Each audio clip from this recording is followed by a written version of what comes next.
continue dans la série des légumes de saison. Des légumes. Tu fais un bêtisier après, non? Non, elle les intègre. Du coup, on a l'air con, mais c'est comme ça. Aujourd'hui, ce sera la courgette.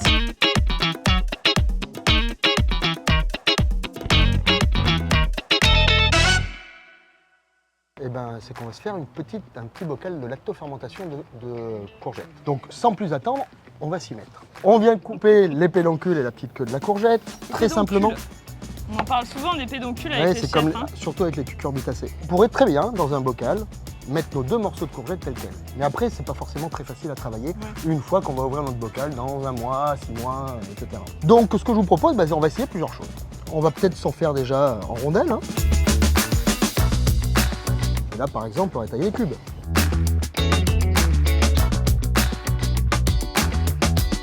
Toi, tes variations, en gros, c'est en fonction de comment tu découpes. Ensuite, ça va étaler et dans le temps et la façon dont tu vas pouvoir utiliser ton légume. Mais ça permet aussi d'avoir quelque chose qui est presque prêt à l'emploi. Il faut impérativement, je vous le rappelle, qu'il n'y ait pas d'oxygène qui rentre à l'intérieur de votre bocal. Oui. Un bocal bien hermétique, très important.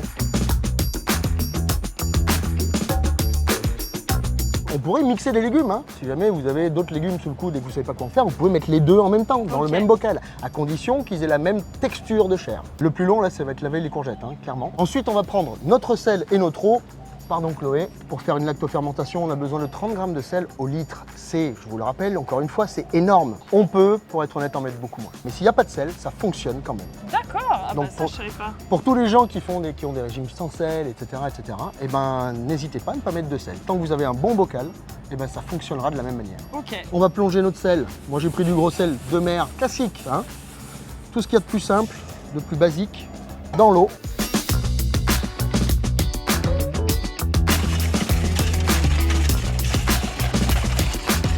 Hop, on goûte. C'est salé. De l'eau salée. De l'eau salée. Incroyable. L'idéal étant que l'eau se mette bien à hauteur des légumes. Hein.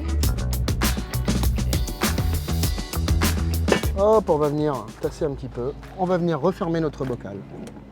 Et là, nous avons un premier bocal de lactofermentation. Ce n'est pas plus compliqué que ça pour faire des courgettes lactofermentées. D'accord. On attend 7 jours.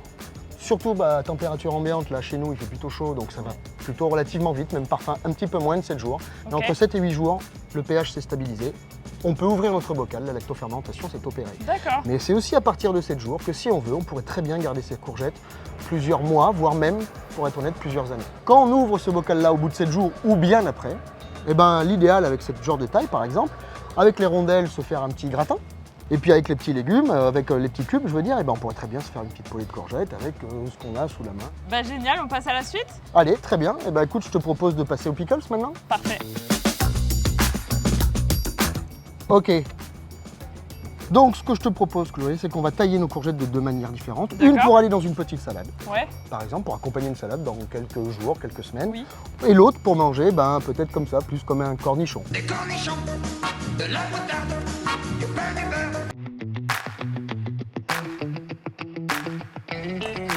Et voilà.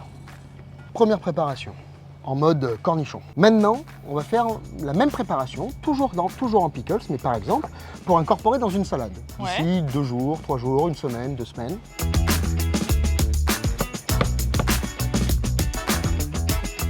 On va commencer à faire notre préparation vinaigre, eau, sel et sucre. Ok.